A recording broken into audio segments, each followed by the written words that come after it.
palagi kang mag-iingat ha. Sige po, tita. Masyado ka nagpapaniwala sa fake news, Mare. Nay, tignan niyo po yung drawing ko, oh. Ang ganda, anak. Di mo pa naman nakita eh. Nay, punta po kayo sa school bukas. Kakanta po ako sa stage. Sige anak. Pupunta ako pag may free time ako. Talaga, Nay? Yay! Uy, Mare, kakanta anak mo ngayon. Hindi ka pa pupunta?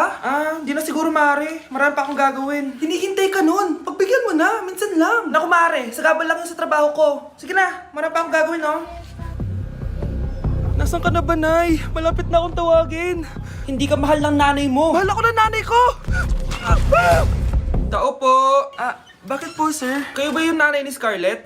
Opo. Ma'am, nawawala po yung anak nyo. Ano? Si Scarlett? Aware naman siguro kayo na maraming nawawalang bata dito sa barangay natin, ma'am. Scarlett?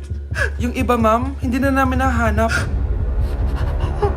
Napakawalang kwenta mong nanay. Disturb mo. Kumain ka na dyan, anak, ha? Anong meron, Nay? Bakit ang dami pong pagkain? Siyempre, anak, malapit na magpasko. Tara, kain na tayo. Niluto ko lahat ng favorite mo. Talaga, Nay? Hay, sana palagi na lang Pasko. Ay, may nangangaraling ata. Wait lang, anak. Nangangaraling po. Ang seselage awetan na wit ang hando. Sanga ng Pasko magmalaba joy joy. Merry Christmas po! Galing mo naman! Ito, 10 pesos. Ayan na! 10 pesos? Ang ganda ng boses ko tapos 10 pesos lang bibigay mo sa akin? Alis na nga ako, kuripot mo. Wow, demanding pa. A few moments later. Okay, class, mag-exchange gift na tayo. Wow, ang bango neto, thank you. OMG, bagong bag. Alam mo talaga yung gusto ko, Thank you. Nasaan yung ka-exchange gift ko? Wala yung ka-exchange gift mo, be. Absent siya. Bawi ka na lang next year. Kanina baby yun, ha? Ang ingay! Baby, stop crying na. Patahimikin mo yun, ha? Isa pa. Baby, sleep na. Asan na yan? Ano mo sa baby ko? Yung anak ko! Ay, ito na talaga yun. Iiwan ko na ang Pilipinas. Bye, Philippines! Hello, Boracay! Nay, nagugutom na ako. Mahal yung pagkain dito, anak. Sige na, Nay. Nasusuka na ako. Isa lang, ha? Miss, magkano tong biskwit? 70 pesos po. 70? Ang mahal naman. 15 pesos lang yan sa tindahan eh. Di bumaba ka dito sa aeroplano tapos doon ka sa tindahan bumili? Anak, magtubig ka na muna. Sige, Nay. Tubig, magkano? 100 pesos, ma'am. Okay, umupo tayo na maayos dahil malapit na po tayo mag-landing. Ayun, malapit na tayo. Teka lang. Nasa si Brianna? Nay, tapos na ako mag-CR. Nay! Nay, ba't ako iniwan? Tandaan niyo tong ginawa niyo sa akin. Maghihiganti ako sa inyo. Ang sweet niyo naman. May paregalo ka pa, ha?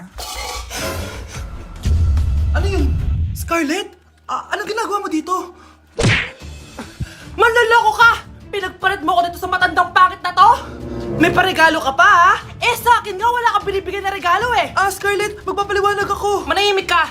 At ikaw naman, matandang pangit, sayong-sayo na tong boyfriend ko! Magsama kayong dalawa! Aba! Walang respeto tong girlfriend mo, Ano pinagsasabi mo, Scarlett? Nanay ko to. Excuse mo lang yan! Mukha nga nagtatago ka kanina eh! Nagtatago ako kasi isusurprise namin yung tatay ko. Ganito babae ba yung gusto mo, anak? Yung walang modo? Nay, pagpasensyahan niyo na siya. Tita, sorry po. Anong sorry? Matandang pangit ako, di ba? Lumayas ka dito, babae ka. Sorry na, tita. Ayaw mo lumayas, ha? Brownie! Good boy! Tumakbo ka na! Okay, next, Scarlett. Ang New Year's resolution ko ay ang wag ka jowa. Last year ko pa wini-wish kaso hanggang ngayon wala pa rin akong jowa. Lu, paano ka magkakajowa? Lahat na lumalapit na lalaki sa'yo, nire-reject mo. Kala mo ang ganda-ganda niya. Kung ikaw magiging jowa ko, wag na lang. Mamatay na lang ako. Tama na yan. Samantha, ikaw na. Ang New Year's resolution ko ay wala. Dahil sobrang perfect ko, no? Feeling naman neto. Ako kaya yung pinakamabait at pinakamaganda dito, no? Ang pinakamasamang ugali. Anong sabi mo? Totoo naman eh. Dapat ang New Year's resolution mo, ang maligo ka. Puro ka make-up, ang asim-asim mo naman. Ganon? Ang New Year's resolution mo dapat ay ang mag-toothbrush ka. Dahil ang baho na hininga mo, lahat ng crush mo, nata-turn off sa'yo. Kumpara naman sa'yo, be. Itsurang pa lang, nata-turn off na sila. Walang iya ka? Manda ka sa'kin pagkatapos nito. Ang New Year's resolution ko ay ang ibagsak kayong dalawa. Number 10. Last question na to, class, ha? 10 points to. Sana madali lang itanong ni ma'am. Mukhang mapaperfect ko to ah. Ano ang full name ni Jose Rizal? Full name? Akala ko full name niya na yun. Dinuro ba yan ni ma'am? Kung nakikinig talaga kayo sa discussion natin, alam nyo kung anong full name niya. Alam ko lang yung full name ng crush ko. Ano ba kasi full name niya? So wala palang nakikinig sa akin, ha? Sige, perfect sa exam ang makakasagot sa akin. Ah, ma'am, alam ko po. Okay, Cheska, ang full name ni Jose Rizal ay Jose Protasio Rizal Mercado y Alonso Rialonda. Very good! Perfect ka na, ha? Yes, thank you, ma'am. Ma'am, bakit pa ba namin kailangan pag-aralan yung full name ni Rizal? Itatanong ba yun sa amin kapag mag-a-apply na kaming trabaho? Oo nga, ma'am. Parang di naman kailangan pag-aralan yan. Perfect na sana ako, eh. Pinag-aaralan natin siya kasi marami siyang nagawa at naiambag sa bayan natin. Eh, kayong dalawa, ano naiambag nyo? Di ba puro lang kayo reklamo at panigat sa bahay? Guys, announcement! Hindi daw papasok si ma'am. Yes! Wala kaming gagawin! True! Oh, huwag muna kayo magsaya. May iniwan siyang activities. Hala! Magsulat daw tayo ng essay sa yellow pad, back and forth. Essay na naman? Tapos di naman babasahin ni ma'am. Te, yung research natin. Asan yung bag mo dun? Tigilan mo muna ako, be. Absent nga si ma'am, di ba? Mag-absent ka na din, te. Kung tamad ka mag-aral. Ang laki ng ano niya, pre, oh. Oo nga, pre. Kita niyo ba yan? Aba, ano yung pinapanood nyo, ah? Wala to. Ba't ka ba nakikialam? Loko kayo, ha? Magsusumbong ako kay ma'am. Eh, di magsumbong ka. Pwede na naman. Be, tara, uwi na tayo. Wala naman si ma'am, eh. Tara, di naman nila mapapansin yan. Hoy, saan kayo pupunta? Kinis kayo, di ba? Lo, dyan lang kami sa kantin, eh. Oo, sa kantin lang kami. Be, di ako bingi. Dito lang kayo. Maglilinis pa kayo. Babe, TikTok tayo. Sige, babe. Uy, sana all! Ang hirap naman ng step! Eh di kayo na masaya! Magbe-break din kayo! Dito pa kayo naglandian, ha? Humanda kayo kay ma'am. Nay, tulog lang ako, ha? Ano ba naman tong batang to? Nag-electric fan pa. Kala may abag sa kuryente. A few moments later. Grabe naman yung pumatay na electric fan. Parang di kayo pamilya.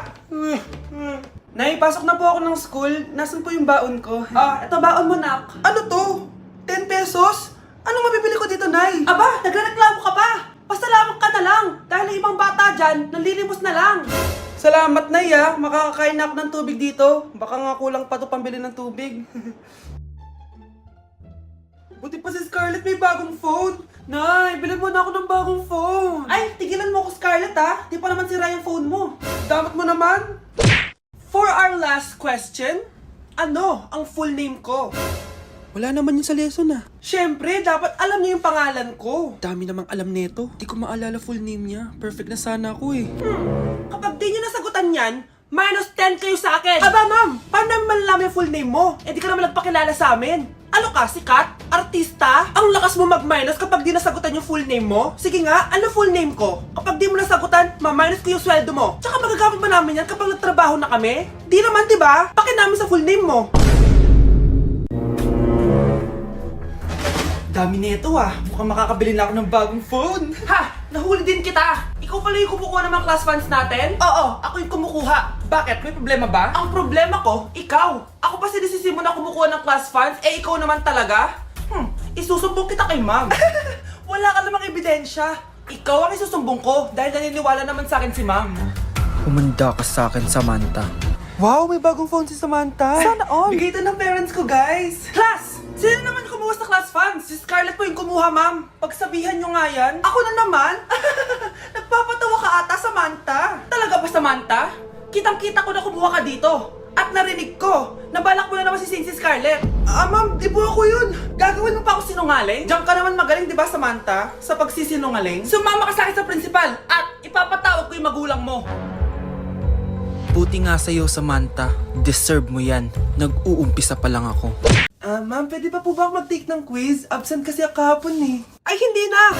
Absent pa more! Tatamad-tamad ka kasi mag-aral! Nagkasakit po kasi ako, ma'am. Oh, anong gagawin ko? Ma'am, pwede ba ako mag-quiz kahit absent din ako kahapon? Oo naman. O ito, magsimula ka na. Thank you po, ma'am. Eh, bakit siya pwede mag-quiz, ma'am? Bakit? May problema ka ba? Oo, may problema ako. Favoritism ka. Palagi na lang sa Samantha yung binibigyan mo ng chance. May galit ka ba sa akin, ma'am? Sabihin mo. Hindi ako galit sa'yo. Pero sa nanay mo, oo! Wag na wag mong dadama yung anak ko sa problema mo sa akin. Nay, anong meron? Yang nanay mo, pabida. Dapat ako yung top 1 ng high school kami. Alam naman natin dalawa na deserve ko talaga maging top 1. Hindi kagaya mo, binabayaran yung school para tumaas ang grades. Totoo ba yun, Nay? Sinungaling ka! Mana ka naman para sa nanay mo, Samantha. Nga pala, alam na ng principal yung pagiging favoritism mo. Good luck na lang sa'yo, ha? Bakit absent ka kahapon, Scarlett? Ma'am, nagkasakit po kasi ako. Nagkasakit? Tinatamad lang yan, ma'am. Papansin talaga tong si Samantha. Nasaan yung ebidensya mo na nagkasakit ka? Meron po akong excuse letter, ma'am. Ay, excuse letter lang? Nasaan yung medical certificate mo? Medical certificate, ma'am? Hindi naman po pumunta ng doktor. Oh, paano ko malalaman na totoong nagkasakit ka? Ito po, ma'am, yung chat namin ng nanay ko. Ito po, ma'am, picture po ng thermometer na ginamit ko. Sus, kinuha mo lang yun sa internet eh. Papansin ka? Kulang sa pansin eh. Ay, hindi ko tatanggapin yan, be. Hindi kita i-excuse. Dapat medical certificate yung ibigay mo sa akin. Aba, ma'am, kailangan ka pang nagkakasakit, may medical certificate agad? Paano kung masakit lang yung katawan? Paano kung masakit lang yung puson? Kailangan mo agad ng doktor? Hindi kami mayaman, ma'am. Uy, be, gala naman tayo minsan. Punta tayo Tagaytay. True, be. Ang ganda ng bagong bukas na coffee shop doon. Ang sarap mag-story. Tara na, pwede ako bukas. Tara na, mga 5:30 AM kita na tayo sa bus station, ha? Baka drawing na naman to, ha? Matutuloy yan, be. Nakapag-alarm na nga ako, eh. Gigising ako, promise. Nasaan na ba yung mga yun? 6 AM na. Oh, alas na tong bus papuntang Tagaytay, ha? Puro kayo drawing, ha? Teka lang. Ito ba yun? Ano ba yan, be? Bakit ka tumatawag? Ano na, be? 6 AM na. Akala ko mapupunta na Tagaytay. Hindi ako pinayagan eh. Sorry, be. Hindi ka pinayagan? O tinatamad ka lang? Baka gusto mo sabihin ko sa nanay mo na 3 subject yung bagsak mo. Ito na nga, be. Maliligo na ako. Wait mo lang ako, ha? Ay, yung isa pa. Hello, be. Di ako makakapunta. May sakit ako. Sakit. Lalong lalala yung sakit mo, be, kapag nalaman ng nanay mo na boyfriend mo yung anak ng kaaway niya. Ay, be, magaling na pala ako. Nakakalakad na ako. Ma'am, nangangopya po si Scarlett sa akin, no? Sinungaling mo, Samantha. May nangangopya pala dito? Bagsak ka na sa akin, Scarlett. Apakasama talaga ng ugali mo, Samantha. Nay! Oh, anak. Anyari sa'yo? Binagsak ako ng teacher ko. Naniwala kasi siya kay Samantha na nangopya daw ako. Totoo ba yun, Scarlett? Hindi, Nay. Siya talaga yung nangopya sa akin. Walang iya yan, ah. Humanda siya sa akin. Tara, anak. A few moments later. Ma'am, bakit niyo po kami pinatawag dito? Kasi yung anak mo, sinungaling. Siya naman talaga yung nangopya kay Scarlett eh. Hindi po totoo yan. Para malaman natin kung sino nagsasabi ng totoo sa inyong dalawa, mag-quiz na lang kayo ulit. Patay ako nito. Humanda ka ng mapahiya, Samantha. Okay, time's up. Pass your papers. Scarlett, naka-perfect ka. Yes, talino talaga ng anak ko. Samantha, wala kang tamang sagot.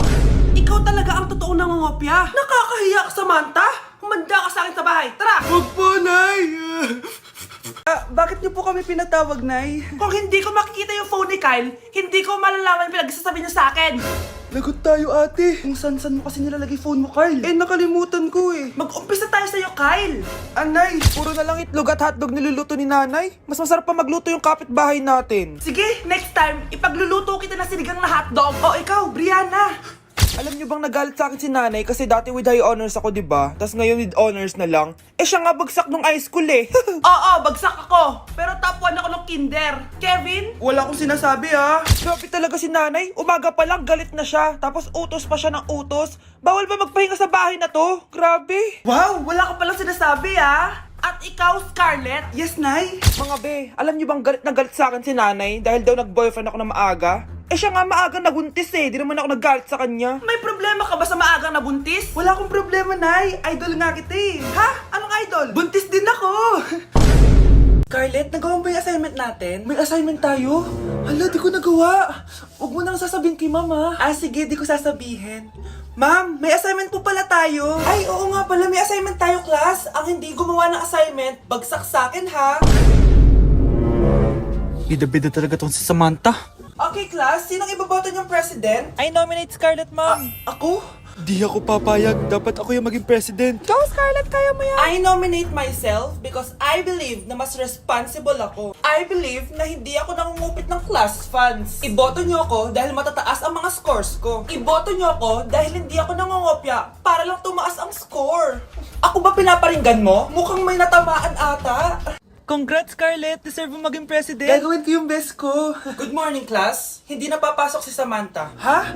Ano nangyari? Ang balita ko, nag-drop na siya dahil sa sobrang pressure sa nanay niya. Palagi siya pinapagalitan kapag hindi perfect yung score niya.